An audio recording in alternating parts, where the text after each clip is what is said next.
이 시간 은혜 받으실 하나님의 말씀은 디모데후서 4장 6절로 8절이 되겠습니다. 전제와 같이 내가 벌써 부어지고 나의 떠날 시각이 가까웠도다. 나는 선한 싸움을 싸우고 나의 달려갈 길을 마치고 믿음을 지켰으니 이제 후로는 나를 위하여 의의 면류관이 예비되었으므로 주곧 의로우신 재판장이 그날에 내게 주실 것이며 내게만 아니라 주의 나타나심을 사모하는 모든 자에게 도니라. 아멘.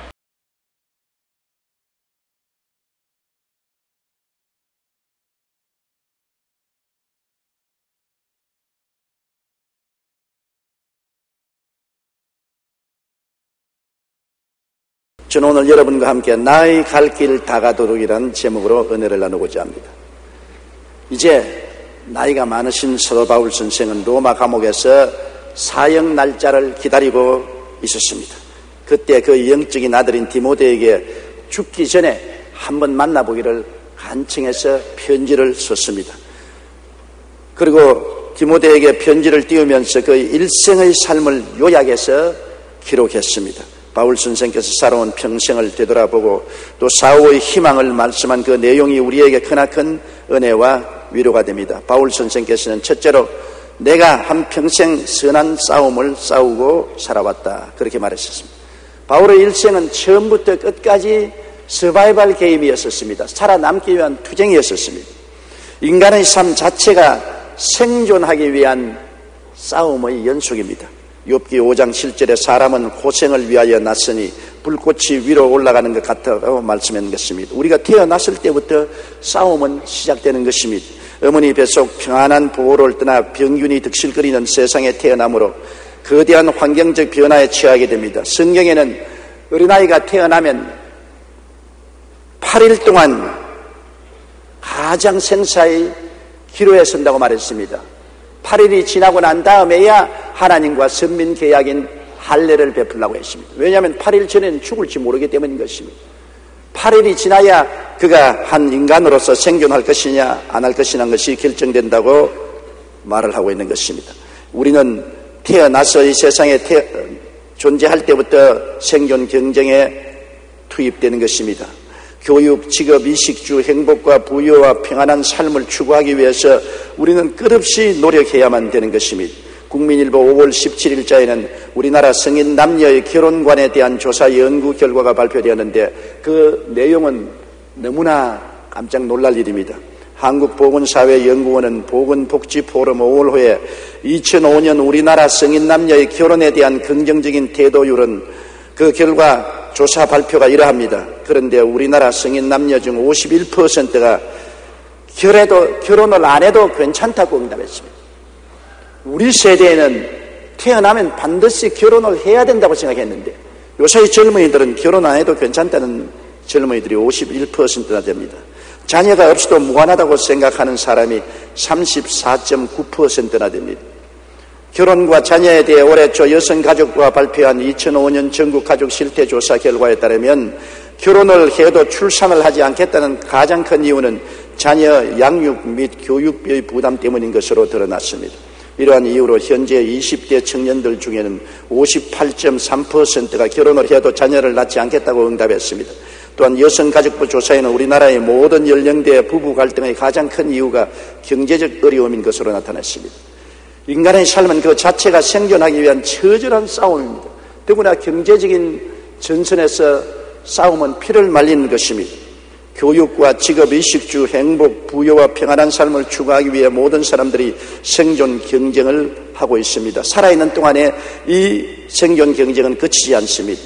취업 경쟁률도 한 가지입니다. 지난 16일 주요 일간지들은 올해 신입사원 경쟁률이 평균 91대 1로 집계되었다고 보도했습니다. 채용 포털 커리어가 오늘 1월부터 지금까지 공채를 실시한 주요 기업 67개를 대상으로 조사한 결과 이번 조사 대상 가운데 취업 경쟁률 100대 1을 넘는 기업이 40%인 27개사에 들었으며 경쟁률이 200대 1 이상인 기업도 9개나 된다고 발표했습니다. 가장 높은 경쟁률을 보인 기업은 25명을 뽑는 한국공항공사의 공채로 무려 9,200명이 지원해서 370대 1의 경쟁률을 기록했으며 26명의 신입사원을 모집한 공무원 연금공리공단 역시 337대 1의 경쟁률을 기록했습니다. 학교를 졸업하고 사회에 나오기가 이렇게 힘이 듭니다. 오늘날 청년 실업률은 상상을 초월합니다. 이 문제를 해결하지 않고 청년들이 결혼해서 가정을 이루려고 하지 않습니다. 가정을 이루어서 경제적인 막대한 부담을 직장도 없이 어떻게 감당할 수 있는 것입니까? 정말로 우리 사회에 오늘날 일자리가 절실하게 필요하는데 정부와 자율단체에서는 어떻게 하든지 일자리 산출에 전력을 기울여야 되는 것입니다. 우리가 가난하고 헐벗고 굶주린 사람하고 나누고 함께 잘 살기 위해서는 먼저 일자리가 많아지고 세수를 많이 거둘 수 있어야 되는 것입니다. 그러므로 정부는 하루속히 우리 한국 사회의 모든 기업이 성장할 수 있도록 뒷받침을 해서 일자리가 많이 만들어져야 되는 것입니다. 우리는 끊임없는 일자리를 위한 피눈물 나는 생존 경쟁을 하고 있습니다. 그럴 뿐 아니라 천재지변과 생존 경쟁은 끊임없이 계속됩니다. 미국 항공우주국 제트추진연구소에서 세계적인 사이언스지를 출판하는 미국 과학진보협회의 이러한 연구 결과를 보고했는데요. 그린란드 빙하의 해빙 속도가 5년 전에 비해 약 2배 더 빨라졌는데 이것이 다 녹으면 지구 해수면이 7m 상승합니다. 그럴 경우 미국 플로리다 해안과 방글라데시 대부분의 물속에 잠기고 우리나라 남해 일대의 섬들은 다 수장되고 말 것입니다. 얼음은 햇빛의 90%를 반사해서 우주 밖으로 내보내지만 바닷물은 햇빛을 90% 흡수합니다. 그러므로 만일 해빙에 의해 바닷물이 늘어나면 더워진 바닷물로 인해 지구온난화가 계속됩니다. 태풍이나 허리케인은 더워진 바닷물의 영향을 받아 더 크고 강력해집니다. 그런가 하면 이러한 지구온난화로 일부 대륙의 기후가 더욱 추워지기도 하는 것입니다. 우리 사람의 사는 환경이 점점 악화되는 것은 사람들이 무분별하게 자연을 훼손하고 온난가스를 배출함으로 지구가 살 수 없는 처소가 되어가고 있는 것입니다. 장난이 아닙니다. 우리가 우스갯소리를 할 일이 아닌 것입니다. 우리 한국은 지구온난화로 말미암아 사만사온이 이미 사라진 지 오래되는 것입니다. 태풍은 전례 없이 많이 다가오는 것입니다. 강수량도 많이 줄어졌습니다. 이러한 여러 가지 여건이 우리가 살아가기에 너무나 힘들고 괴로운 천지가 되고 마는 것입니다. 천재지변, 질병, 전쟁에 살아남기 위한 싸움을 끊임없이 해야 되는 것입니다. 바울 선생은 말씀하기를 내가 선한 싸움을 싸우며 일평생을 싸웠. 우리가 싸움을 포기하면 그날로부터 버림받은 존재가 되고 마는 것입니다.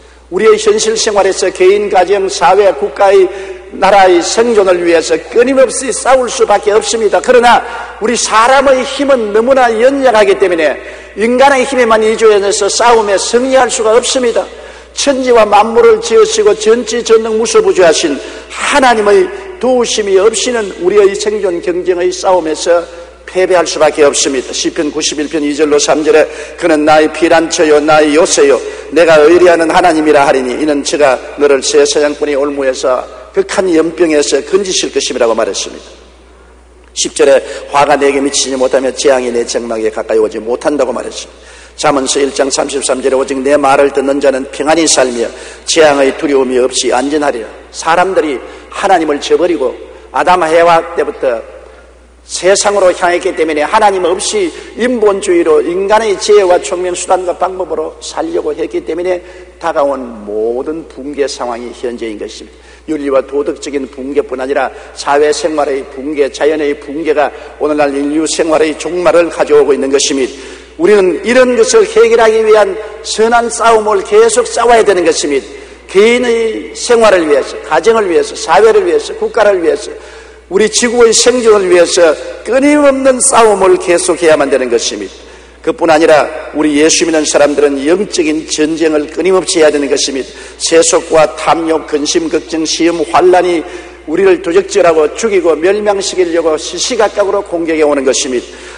디모데전서 6장 11절로 12절에 오직 너 하나님의 사람아 이것들을 피하고 의와 경건과 믿음과 사랑과 인내와 온유를 따르며 믿음의 선한 싸움을 싸우라고 말한 것입니다. 에베소 6장 12절에 우리의 실험은 혈과 육에 상대하는 것이 아니요 통치자들과 권세들과 이 어두움의 세상 주관자들과 하늘에 있는 악의 영들을 상대함이라고 말씀한 것입니다.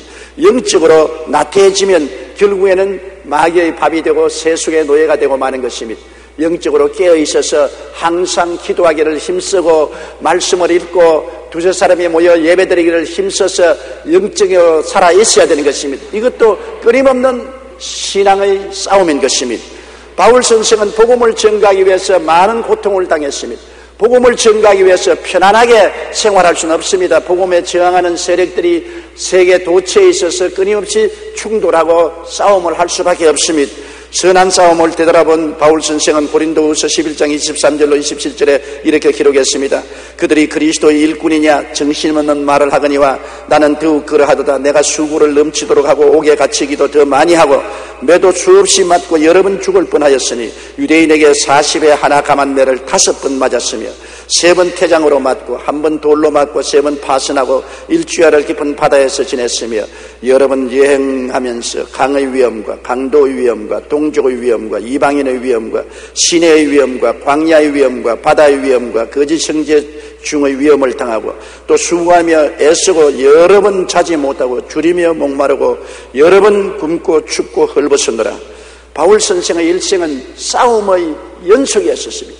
그 전쟁은 끝이지 않았으나 그가 로마 감옥에서 사형을 기다리면서 마지막 죽음을 직면해서 그 생애를 돌아보면서 선한 싸움은 그 일생을 걸어온 길이라고 말한 것입니다.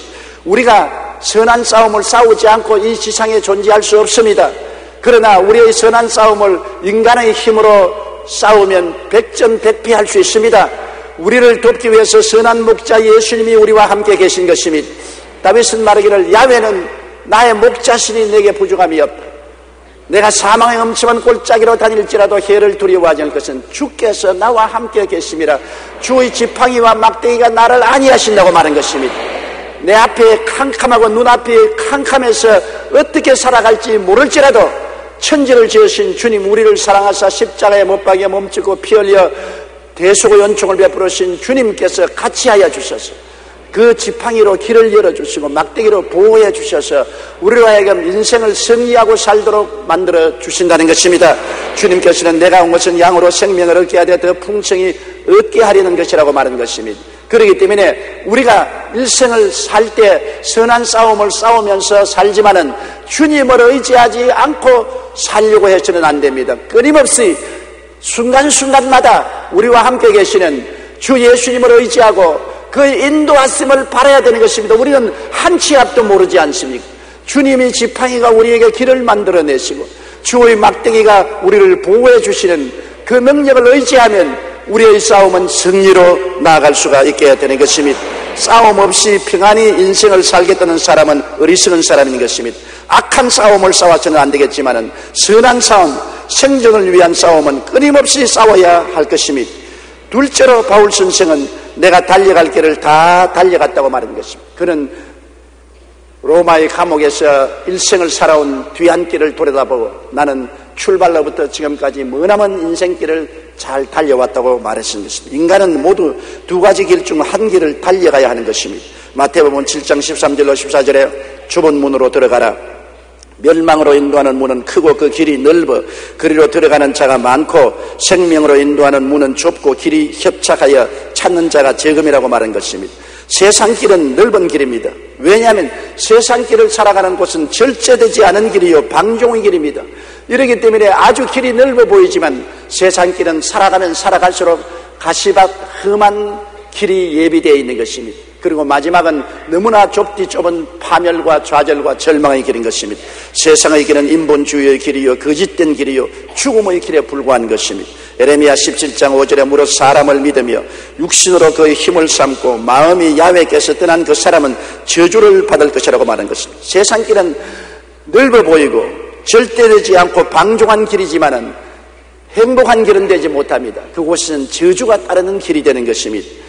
또한 우리는 예수님의 길이 있습니다. 성경에는 예수님의 길을 가는 것은 좁은 길이라고 말했습니다. 주님을 믿고 순종해서 살면은 생활에 여러 가지 절제와 자제를 당하기 때문에 좁은 길인 것입니다. 신본주의의 길이요 참된 길이요 생명의 길을 가는 길은 좁은 길입니다. 그러나 그 좁은 길은 걸어갈수록 점점 길은 넓어지고 나중에는 영광스러운 천국으로 통하게 되는 것입니다. 요한복음 14장 6절에 내가 곧 길이요 진리요 생명이니 나로 말미암 종은 아버지께로 올 자가 없느니라고 말한 것입니다. 우리 각자에게 하나님이 예정하신 길이 있고 내가 택할 길이 있는 것입니다. 우리가 어머니 뱃속에서 태어날 때 벌써 하나님은 우리 일생을 예정해 놓았다고 말했습니다. 성경에는 내가 세상에 태어나 하루가 되기 전에 일생이 하나님의 책에 기록되어 있다고 말한 것입니다. 세상 사람들은 이것을 운명이라고 말합니다. 성경은 이것을 예정이라고 말합니다. 하나님은 우리 모든 사람 태어날 때부터 이미 하나님의 뜻으로 예정된 삶이 있고 또 그 안에서 우리가 선택해야 될 삶도 있는 것입니다. 성경에 보면 다윗이 하나님이 인구조사를 하지 말라고 하는데 억지로 인구조사를 했습니다. 그래서 하나님이 진노하셔서 다윗에게 벌을 내리시기로 결정하셨습니다. 그러나 그 벌의 종류는 다윗이 선택하라고 말한 것입니다. 7년 기근을 당할 것이냐, 석 달을 원수에게 쫓기겠느냐, 3일간의 유행병을 받겠느냐, 다윗이 결정하라 했습니다. 사무엘하 24장 14절로 15절에 다윗이 갓에게 이르되 내가 보통 중에 있도다. 청하건대 야훼께서는 긍휼이 크시니 우리가 야훼의 손에 빠지고 내가 사람의 손에 빠지지 아니하기를 원하노라 한지라. 야훼께서 그 아침부터 정하신 때까지 전염병을 이스라엘에게 내리시니 단에서부터 브엘세바까지 백성의 죽은 자가 7만 명이었다. 다윗 한 사람이 잘못해서 하나님이 벌 내릴 것을 결정을 했는데 그 벌을 7년 기근을 당하겠는가, 석 달을 원수에게 쫓기겠는가, 3일간의 유행병을 당하겠는가, 네가 결정하라. 하나님의 예정 속에 그 결정은 또 다윗이 선택해야 되는 것입니다. 다윗이 3일간 전염병이 도는 것을 결정하자 그 국민들의 7만 명이 전염병으로 죽었습니다. 한 사람의 지도자의 잘못 결정으로 수많은 무고한 백성들이 죽어간 것을 알 수 있는 것입니다. 제가 저희 삶의 뒤안길을 돌이켜보면 48년 동안 목회를 했는데 목회하는 것은 하나님의 예정한 길이었습니다. 제가 다른 길을 갈 수가 없었어요. 저는 처음 공학자가 되려고 했으나 그 길을 하나님이 허락하지 않았습니다. 그 다음은 의사가 되려고 했으나 그 길도 허락하지 않았습니다. 결국엔 목회자의 길을 걸었습니다. 하나님은 그 길을 예정하시기 때문에 저는 예정의 길에 들어왔습니다만 제가 목회하는 장소가 불광동이냐 서대문이냐 여의도냐 하는 그것은 하나님의 선하시고 기뻐하시고 온실하신 뜻 중에 제가 선택한 것입니다. 제가 기도하고 난 다음에 불광동보다는 서대문을 택했고 서대문보다는 여의도를 택했습니다. 이것은 하나님이 저에게 선택권을 주신 것입니다. 하나님의 예정과 선택은 이와 같이 함께 일하게 되는 것입니다. 예레미야 1장 5절에 보면 내가 너를 모태에 짓기 전에 너를 알았고 내가 배에서 나오기 전에 너를 성별하였고 너를 여러 나라의 선지자로 세웠다. 태어나기 전에 하나님은 여러분의 일생을 이미 선별해 놓으신 것입니다. 그러나 그 선별한 일생 중에서 여러분이 또 택할 길이 많이 있는 것입니다. 하나님께서는 로마서 12장 2절에 하나님은 선하시고 기뻐하시고 온전하신 뜻이 무엇인지 분별하도록 하라. 우리가 한 가지 하나님이 정하신 길 내에도 하나님의 선하신 길이 있고 기뻐하시는 길이 있고 온전한 길이 또한 있는 것입니다. 간단한 예로 하나님이 우리의 일생을 크리스찬으로 살게 할 때 여러분 예수를 믿고 담배를 피우고 술을 조금 마시고 산다고 합시다. 안 믿는 것보다 좋아요. 그저 하나님이 선한 뜻이지 기뻐하시는 뜻은 아닌 것입니다. 하나님이 기뻐하시는 뜻은 예수 믿고 담배도 끊고 술도 끊으면 좋습니다. 그러면 기뻐하시는 뜻이지. 그러나 그보다 더 좋은 것은 온전한 뜻은 술도 끊고 담배도 끊고 주일날 예배 잘 드리고 주님 섬기고 잘 사는 것은 하나님의 온전하신 뜻이 되는 것입니다. 한 사람이 인생을 살아가면서 하나님이 선하다고 생각하는 그러한 삶도 있고 하나님이 참 기쁘다 너 잘한다 그렇게 하는 삶도 있고 온전하게 하나님을 따르는 삶도 있는 것입니다. 우리의 선택에는 이 세 종류의 선택을 할 수 있는 것입니다. 그러므로 우리의 삶 전체에는 예정과 선택이 있습니다. 하나님이 예정한 것은 아무리 기도해도 바꾸어지지 않습니다. 소용이 없어요. 인종 말입니다. 많은 사람들이 내가 왜 한국 사람으로 태어났나 탄식합니다. 하나님은 여러분이 한국 사람으로 태어난 것은 예정한 것이기 때문에 여러분이 아무리 발버둥 쳐도 한국 사람으로 태어난 것을 변화시킬 수가 없습니다. 요사이 법적으로는 뭐 미국 사람도 되고 영국 사람도 될 수 있지만 인종으로 봐서 여러분 한국 사람이 된 것을 변화시킬 수는 없는 것입니다. 노랑머리를 아무리 물들여도 곧장 까만 머리가 솟아오르는 것입니다. 별 도리가 없어요. 지리도 그렇습니다. 대한민국에 태어난 것 하나님이 예정하신 것입니다. 저는 너무나 감사하게 생각하는 것은 내가 북한에서 태어나지 않았다는 것입니다. 북한에서 태어나서 오늘날 그 굶주림 속에 살았다면 얼마나 고통스럽겠습니까?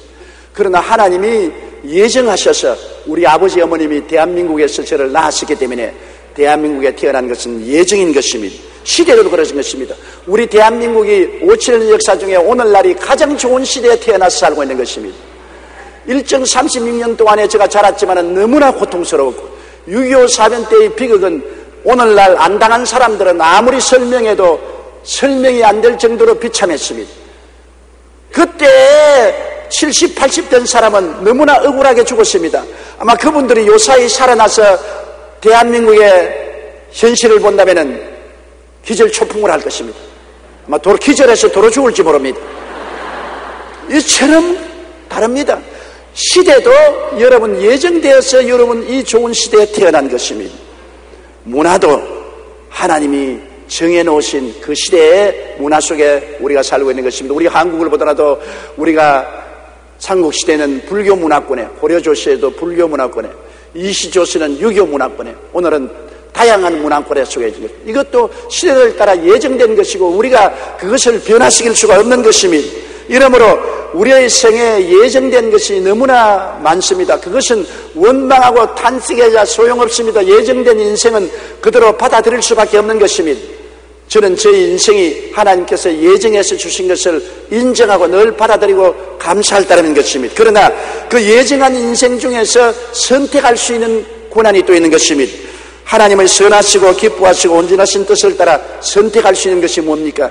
내 인생은 예정되어 있지만은 그러나 학업을 하는 것은 선택할 수 있습니다. 내가 문학을 할 것이냐, 공학을 할 것이냐, 의학을 할 것이냐, 신학을 할 것이냐. 학문은 자기가 선택할 수가 있습니다. 또한 배우자 선택인 것입니다. 내가 누구를 아내로 삼을 것이냐, 서울 아가씨를 택할 것이냐, 전라도 아가씨를 택할 것이냐, 경상도 아가씨를 택할 것이냐, 나처럼 신의주 아가씨를 택할 것이냐. 자기가 택하는 데 달리는 것입니다. 저도 여러 아가씨들에게 프로포즈를 받은 적이 있어요. 지금은 나이 늙어 프로포즈 할 사람이 없겠지만 젊을 때는 그렇지 않았다고요. 내가 하루 이 말을 하니까 우리 집 사람이 내가 결혼할 때 울은 총각들이 많았다고 그렇게 말을 해서 내가 역습을 당한 적이 있습니다. 우리가 결혼할 때도 배우자를 자기가 택합니다. 하나님 보시기에 아마 이만하면 되었다, 이건 참 좋다, 이건 너무 좋다, 그렇게 하나님은 말씀하실 것이니 하나님의 뜻을 따라서 우리가 선택할 때 기도하고 선택할 수 있습니다. 하나님이 좋다는 상대도 있고 하나님이 기쁘다고 하는 상대도 있고 하나님이 이만하면 온전하다고 하는 상대도 있을 것입니다. 그리고 직업도 그런 것입니다. 직업도 요사이는 내가 선택할 수 없지요. 직업이 하도 없으니까 원치 않은 직업을 마음대로 선택해서 고통 중에 일하는 사람들도 많습니다만 좋은 시절에는 직업을 내가 선택할 수 있지 않아요. 그것도 나의 선택권에 달려있는 것입니다. 환경도 내가 서울에 살 것이냐 지방에 살 것이냐 선택할 수가 있는 것입니다. 친구도 선택합니다. 좋은 친구를 선택할 수도 있고 나쁜 친구를 선택할 수 있고 선한 친구를 선택할 수도 있고 악한 친구를 선택할 수 있는 것입니다. 악한 친구를 선택해 놓으면 너무나 많은 고통을 당하게 되는 것입니다. 친구도 선한 친구를 선택할 수 있습니다. 이러므로 우리가 살아갈 동안에 인종이나 질이나 시대나 문화나 부모 등은 선택할 여지가 없습니다. 이것은 하나님께서 우리에게 운명 지어 준 것입니다.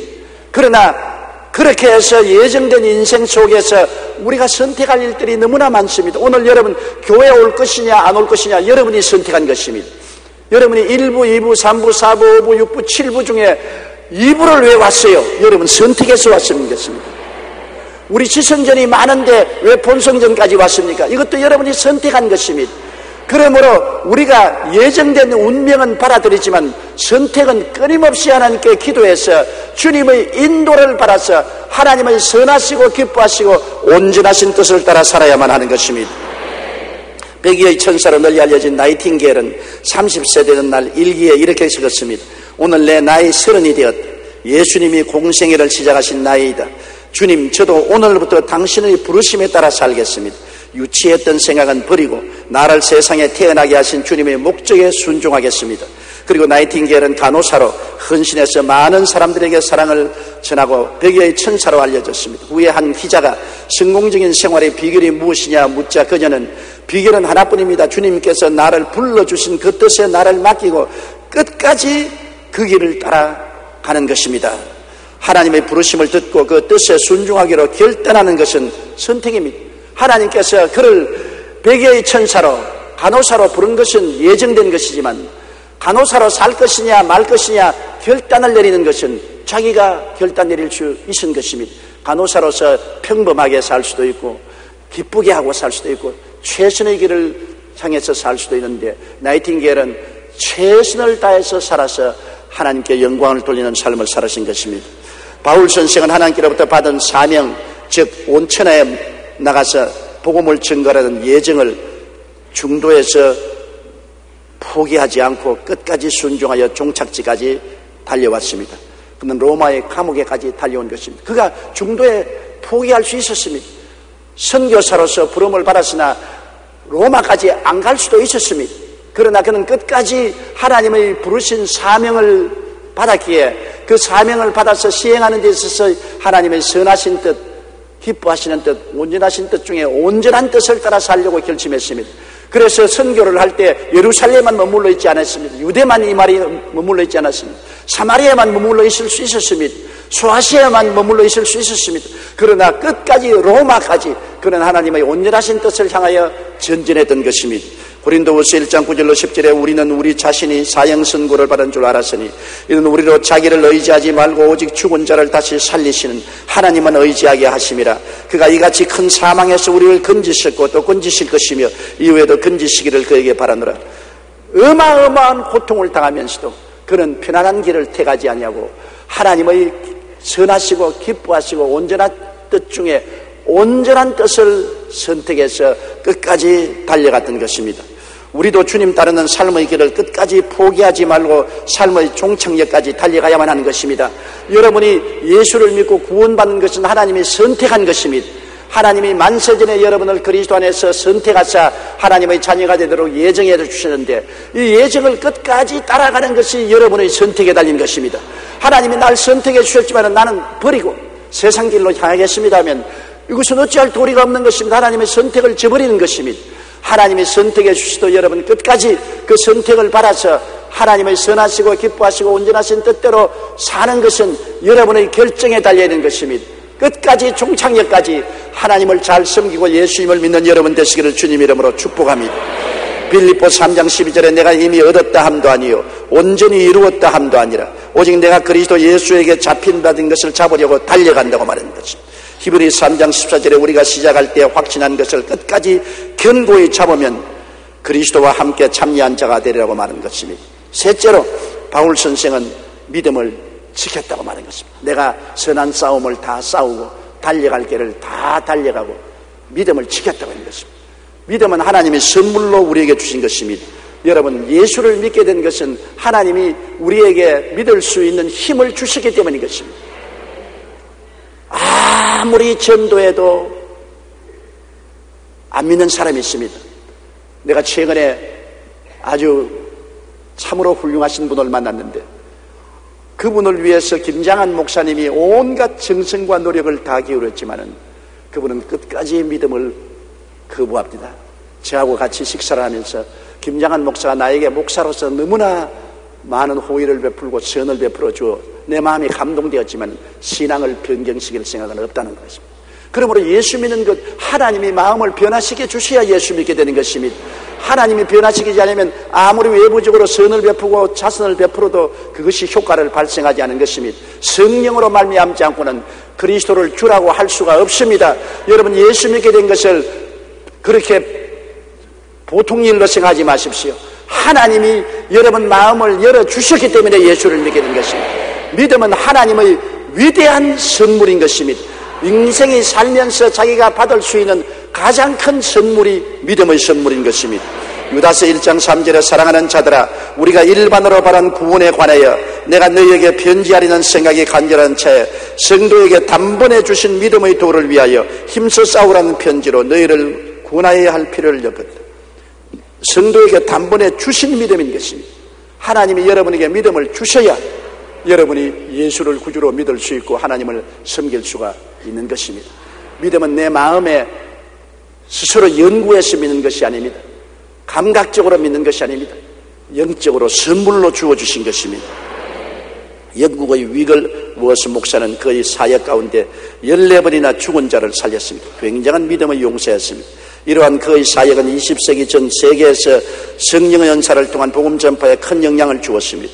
이 외에도 위글스 워스 목사는 많은 기적을 행했는데 초자연적인 하나님의 능력을 행할 때마다 항상 과연 하나님이 역사할까 안 할까 굉장히 마음에 갈등을 느꼈다고 했습니다. 한 번은 어떤 젊은 친구가 위글스워스 목사에게 어떻게 그렇게 큰 믿음을 소유할 수 있냐고 질문했을 때 이에 위글스워스는 마태복음 4장 28절의 말씀을 인용해서 처음에는 싹이요, 다음에는 이삭이요, 그 다음에는 이삭에 충실한 곡식이라고 대답했습니다.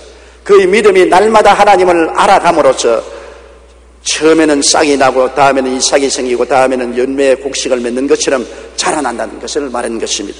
믿음은 하나님이 주신 보물입니다. 그러나 씨앗이 하루아침에 큰 나무가 될 수 없듯이 우리 믿음도 하루아침에 온전해질 수는 없습니다. 우리가 믿음의 도를 위하여 힘써 싸우는 동안 우리의 믿음이 죽은 자를 살리는 믿음으로 자라게 되는 것입니다.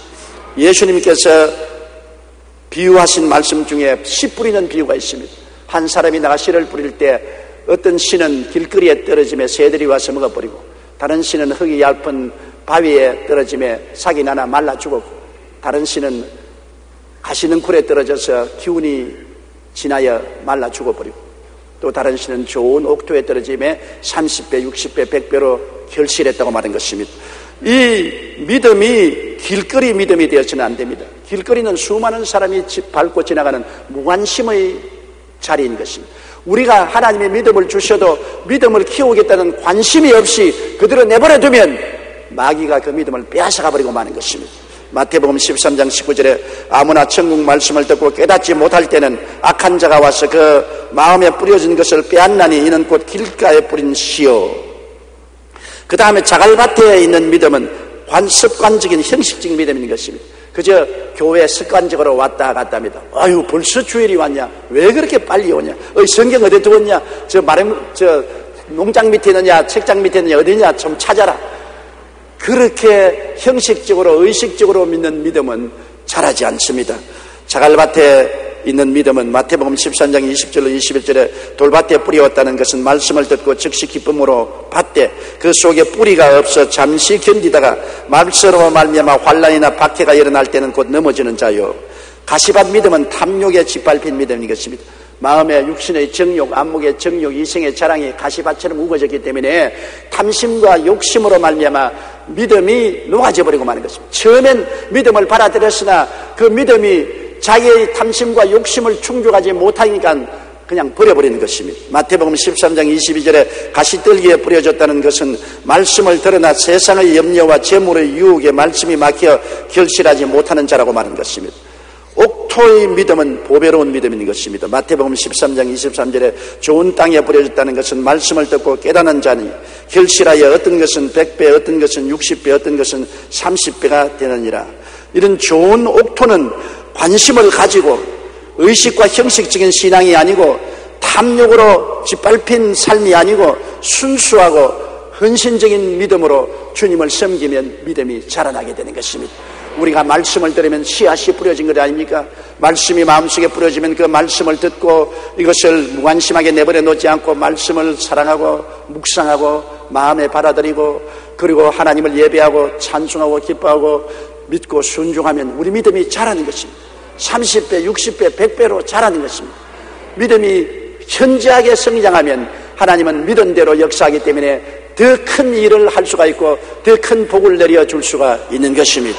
우리는 믿음의 성장을 위해서 끊임없이 말씀을 듣고 말씀을 읽고 말씀을 묵상하고 순종하고 헌신하고 충성하는 여러분이 되셔야만 될 것입니다.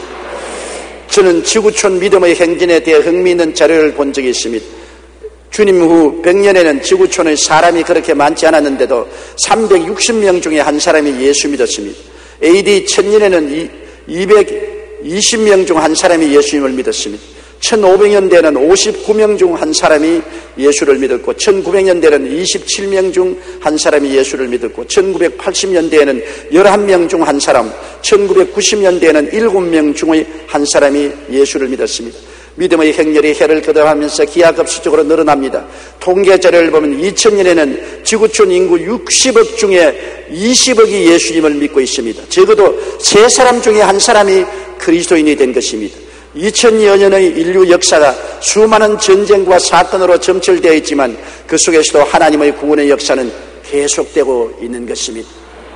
우리나라도 기독교가 들어온 지 100여 년이 흐른 지금 뒤돌아보면 기독교에 대한 많은 핍박과 박해가 있었지만 오늘 우리나라 인구 4,800만 중에 1,200만 명이 크리스천인 것입니다.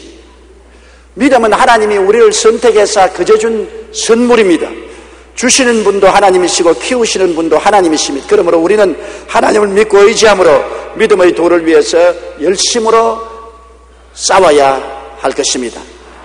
바울 선생은 선한 싸움을 다 싸우고 달려갈 길을 다 달려가고 믿음을 지켰으니 이제는 천국에 입성할 날이 가까워왔다고 말한 것입니다. 우리는 다 한 번은 이 세상을 떠나야 됩니다. 사람들은 현실적인 삶에 너무나 치중해서 자기가 떠날 기약이 다가오는 것을 미처 모르고 있는 것입니다. 저는 요사이 주변에 소식이 왔다면 부고가 옵니다. 젊을 때는 소식이 왔다면 결혼한다는 소식, 어린애기 돌잔치에 오라는 소식, 그런 게 오더니만 이제는 왔다는 소식은 부고장인 것입니다. 왜? 사람은 반드시 한번 났으면 죽는 것입니다. 생자 필멸이요 회자 정리라는 말씀대로 반드시 난 자는 죽는 것입니다. 그러므로 우리는 바울 선생이 로마 감옥에서 자기 일생을 돌아본 것처럼 우리 스스로를 늘 깊이 돌아봐야 되는 것입니다. 내가 일생을 살면서 선한 싸움을 끝까지 싸우고 달려갈 길을 다 하나님이 주신 대로 달려가고 믿음을 지켜야 되겠다고 생각해야 되는 것입니다. 그러면 천국에 들어가면 상급 심판이 있습니다. 순교자는 생명의 면류관을, 목회자나 약물을 잘 돌본 자는 시들지 않은 영광의 면류관을, 착한 신앙생활을 하는 사람은 의의 면류관을, 겨우 천국의 턱걸이로 올라온 사람에게는 그에 맞는 면류관이 주어지실 것입니다. 인생은 이 세상살이에서 종말이 이루어지는 것은 아닙니다. 사람은 하나님의 형상과 모양대로 지음받아 육체 속에 살고 있습니다. 이 천막집이 무너지면 손으로 짓지 않은 영원한 곳으로 가야 됩니다. 천국으로 가든지 지옥으로 가든지 둘 중에 한 곳은 반드시 우리가 가야 되는 것입니다. 이것은 어찌할 수 없이 우리가 선택해야 될 길인 것입니다. 그러므로 우리는 일생을 마칠 때 바울 선생같이 자기의 삶을 돌아보고 이와 같은 담대한 간증을 해야 할 것입니다. 내가 선한 싸움을 다 싸우고 달려갈 길을 이탈하지 않고 잘 달리고 믿음을 지켰으니 이제 나를 위하여 의의 면류관이 예비되어 있다. 이러한 확신을 가지고 인생을 살게 되시기를 주님 이름으로 축원합니다. 우리 고개 숙여 기도드리겠습니다. 사랑이 많으신 우리 아버지 하나님, 이 땅에 어머니 배총에서 떨어진 이후로 인생들은 끊임없는 생존 경쟁과 생존할 수 위한 투쟁을 하고 있습니다. 선한 싸움을 안 싸울 사람 누가 있겠습니까? 주님을 의지하고 선한 싸움에 낙오자가 되지 않고 승리할 수 있는 우리들이 되게 도와주시옵시고, 달려갈 길을 끝까지 달려가고 낙심하고 뒤로 넘어지는 자 없게 되게 도와주시옵시고, 주님이 주신 믿음을 끝까지 잘 지켜나가는 우리들이 되게 도와주시옵소서. 주님 앞에 설 때 부끄럼 없이 어여삐 서게 도와주시옵소서. 우리가 이 세상에 살면서도 언제나 궁극적으로 우리가 갈 곳이 어딘 것을 알고 살아가게 도와주시옵시고, 우리가 맞이할 죽음을 평안하게 맞이할 수 있는 마음의 준비를 하고 살아가게 도와주시옵소서. 예수님 이름으로 기도드리옵나이다. 아멘.